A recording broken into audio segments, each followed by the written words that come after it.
ते देशामध्ये हिंदू मुस्लिम औरंगजेब राणा सांगा महाराणा प्रताप छत्रपती शिवाजी महाराज डॉक्टर बाबासाहेब आंबेडकर या महापुरुषांवरती विविध प्रकारे टिप्पण्या केल्या जात आहेत, त्याच्यावरती राजनीती केली जाते आणि एक अमूल्य वेळ संसदेचा म्हणा विधानसभेचा म्हणा एक अमूल्य वेळ व्यर्थ केला गेला. तर देश हा एवढा प्रबळ आहे केवळ ऍडव्हर्टाइजमेंट किंवा भाषणांमध्ये सरकारच्या भाषणांमध्येच फक्त प्रबळ आहे हे आज आम्हाला दिसून आलेलं आहे.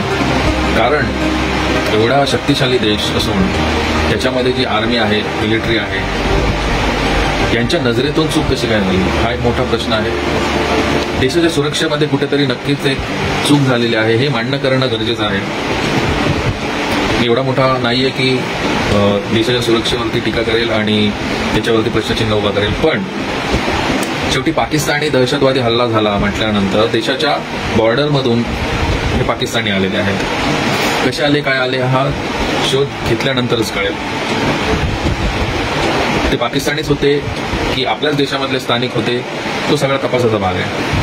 पण कुठेतरी सुरक्षा ही चुकलेली आहे आणि त्याच्यामुळे आज 27 लोकांना आपला जीव गमावा लागलेला आहे. आपल्या भारत देशामधील मुस्लिम समाज जो आहे इस्लाम मानणारा समाज जो आहे तो समजदार आहे, तो संविधान प्रेमी आहे, तो कायद्याचं पालन करणारा आहे, तो माणुसकी समजणारा आहे कारण तो मूळचा भारतीय आहे.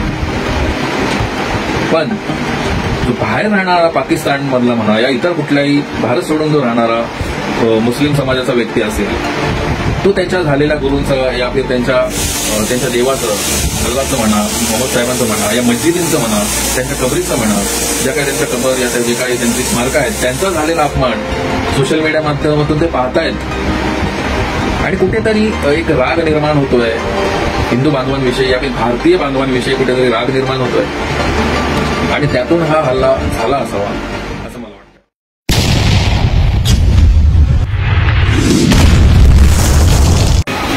नमस्कार.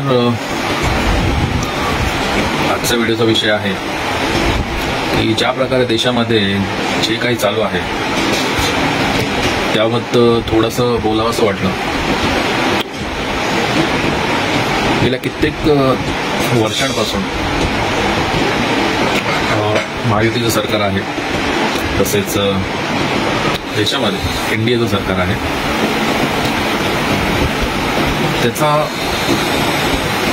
त्या सरकारची वाटचाल पाहिली तर आपण सर्वजण खरोखर संतुष्ट आहात का?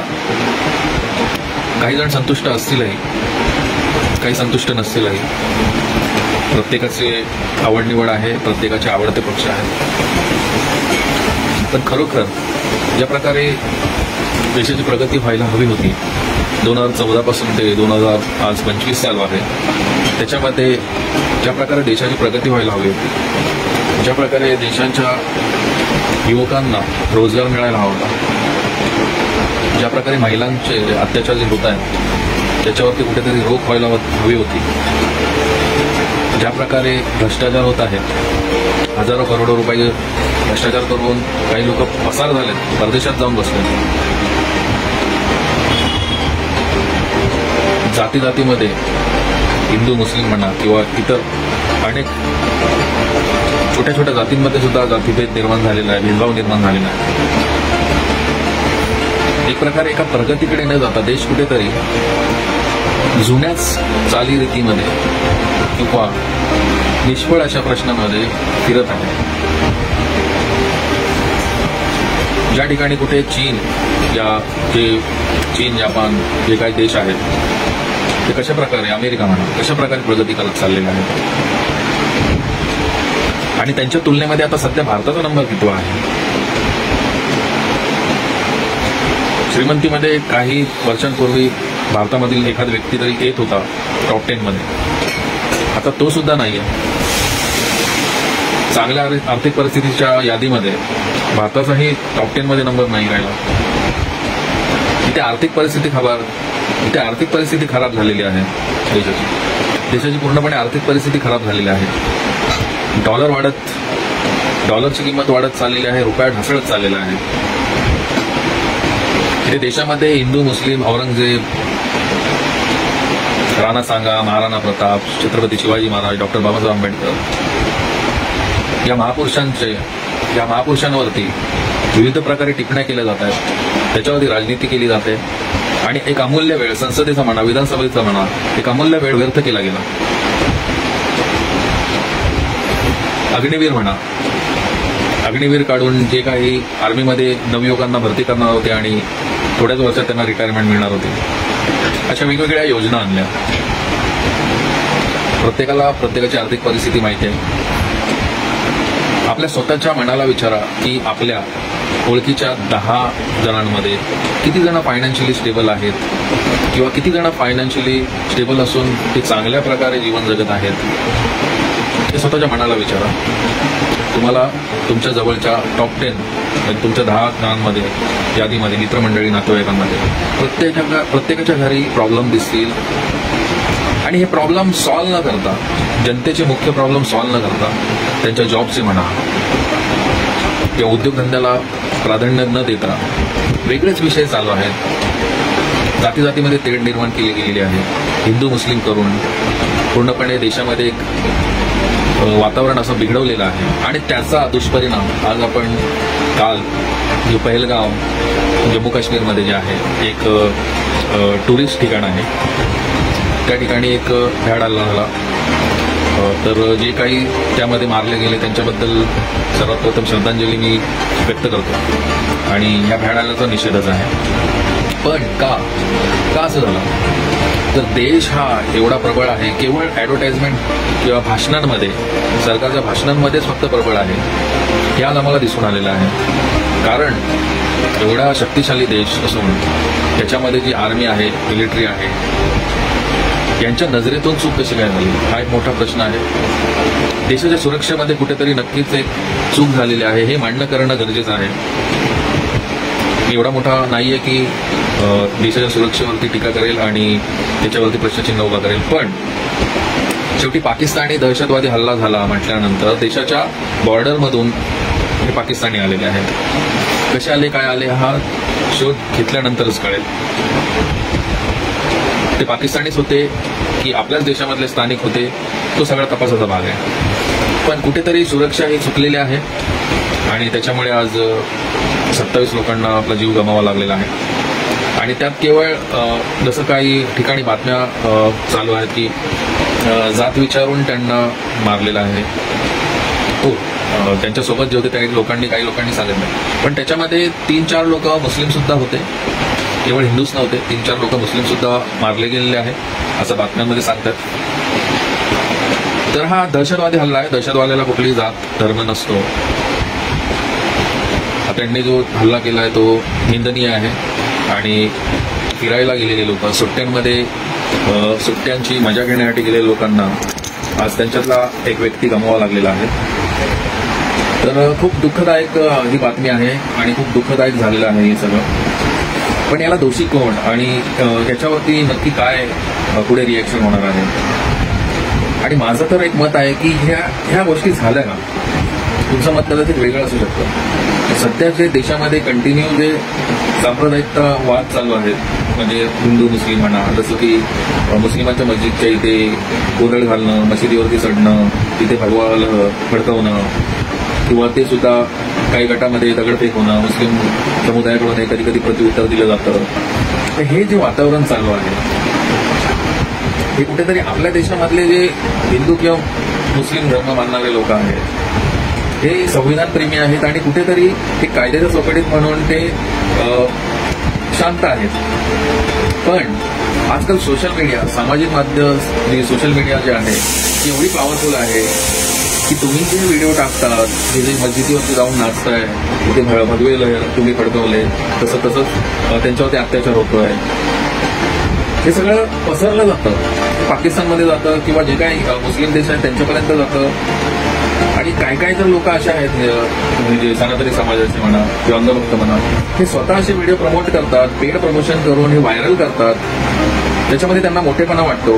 भारतातले मुस्लिम लोक जे आहेत ते समजदार आहेत, संविधानप्रेमी आहेत, त्यामुळे ते शांत आहेत, ते आदर करतात. त्यांना माहिती आहे की याच्यातून काय पुढे होऊ शकतं, त्यामुळे कुठेतरी ते दबकून आहेत किंवा एक संविधानाचा आणि कायद्याचा आदर करतात. पण देशाच्या बाहेरचे जे लोक आहेत, पाकिस्तानचे म्हणा या इतर जे मुस्लिम समुदाय जो बाहेर भारत सोडून जो राहतो तो एवढा समजदार आहे का? त्यांच्या ज्या मस्जिदचा या त्यांच्या ज्या जे काय आहेत त्यांच्या जो गुरूंचा या फिर अल्लाचा, मोहम्मद साहेबांचा जो काही अनादर करत कोण असेल त्याच्या बाबतीत त्यांच्या मनामध्ये राग निर्माण होत नसेल ना? तर हे कुठेतरी समजून घेणं गरजेचं आहे. सोशल मीडिया सध्या एकदम पॉवरफुल झालेले आहे. केवळ तुमचे व्हिडिओ जे आहे ते भारतापुरते मर्यादित नाहीये, ते ऑल ओव्हर वर्ल्ड व्हायरल होतात. जरी कनेक्शन तुमचं जरी भारतात दिसत नसेल तुम्हाला वाटतं तर व्हॉट्सअप माध्यमातून ते तुमच्या वेगवेगळ्या ठिकाणी तुमचे व्हिडिओ होतात. तर जे काही दिसतंय लोकांना, मशिदीवर तुम्ही नाचताय, भगवा तुम्ही फडकवताय किंवा एखाद्या हिंदू मुस्लिम मध्ये जे वाद होतात ते तुम्ही टाकत असता सोशल मीडियामध्ये, ते सुद्धा लोकांपर्यंत पोहोचतात आणि ते वर्ल्ड वाईड जातात. आज देशामध्ये जे काही चाललेलं आहे ते फक्त आपल्या भारत देशापुरतं मर्यादित राहिलेलं नाहीये. हे लोकांनी समजून घेणं गरजेचं आहे. आपण जे काही ऍक्टिव्हिटीज सोशल मीडियामध्ये करतो, जे काही अपलोड करतो, हिंसक असो या कसं पण असो, आपण कोणाचा अपमान करताय, काय करताय, या सगळ्या गोष्टी बाहेर लोक पाहतात. आणि भले हा जो हल्ला झालेला आहे हा पाकिस्तानी आतंकवादी संघटनेने केला, याची जिम्मेदारी त्यांनी घेतली आणि त्यांनी जात धर्म विचारून हल्ला केला असंही म्हणतात. त्याच्या मागचं कारण नक्की समजून घेणं गरजेचं आहे. आपल्या भारत देशामधील मुस्लिम समाज जो आहे, इस्लाम मानणारा समाज जो आहे तो समजदार आहे, तो संविधान प्रेमी आहे, तो कायद्याचं पालन करणारा आहे, तो माणुसकी समजणारा आहे, कारण तो मूळचा भारतीय आहे. पण जो बाहेर राहणारा पाकिस्तान मधला म्हणा या इतर कुठल्याही भारत सोडून जो राहणारा मुस्लिम समाजाचा व्यक्ती असेल, तो त्यांच्या झालेल्या गुरूंचं या त्यांच्या देवाचं, अल्लाचं म्हणा, मोहम्मद साहेबांचं म्हणा, या मस्जिदींचं म्हणा, त्यांच्या कबरीचं म्हणा, ज्या काही त्यांच्या कबर या जे काही त्यांची स्मारकं आहेत त्यांचा झालेला अपमान सोशल मीडिया माध्यमातून ते पाहतायत. आणि कुठेतरी एक राग निर्माण होतोय हिंदू बांधवांविषयी या भारतीय बांधवांविषयी, कुठेतरी राग निर्माण होतोय आणि त्यातून हा हल्ला झाला असावा असं मला वाटतं. कारण चक्क लोक स्पॉन्सर्ड व्हिडिओ म्हणून कधी कधी फेसबुकवरती येतं, मशिदीवरती नाचतात किंवा कोणाला मारतायत किंवा घोषणाबाजी करतायत. एक समाज दुसऱ्या समाजाला खाली पाडण्यासाठी जे काय करतोय याचे पडसाद आहेत. तेव्हा या व्हिडिओच्या माध्यमातून मी एकच सांगू इच्छितो की प्रत्येकाने आपल्या भारतामध्ये असलेल्या मोठ्यापासून लहान जो कोणताही समुदाय, धर्म समुदाय असेल, ख्रिश्चन समाज असो, बौद्ध समाज असो, मुस्लिम समाज असो, जे काही मायनॉरिटी आहेत त्यांना रिस्पेक्ट करा, त्यांना मदत करा, त्यांची निंदा नालस्ती थांबवा, त्यांचं शोषण थांबवा. माझ्या मते तरी जो अतिरेक झालेला आहे धर्माच्या बाबतीमध्ये, जे काही राजकारण चालू आहे, हिंदू मुस्लिम औरंगजेब हे ते जे काही चालू आहे, त्याच्यामुळे कुठेतरी एक हिंगी पडलेली आहे आणि त्यातून ही घटना घडलेली आहे. कारण खूप वर्षानंतर, गेले कित्येक वर्ष असा हमला किंवा असा हल्ला झाला नव्हता. पण आता ज्या प्रकारे हे वातावरण चालू आहे आणि सोशल मीडियामध्ये जे काही एकमेकांच्या धर्माचा जो अनादर चालू आहे आणि त्यामुळे हे वातावरण बिघडत चाललेलं आहे.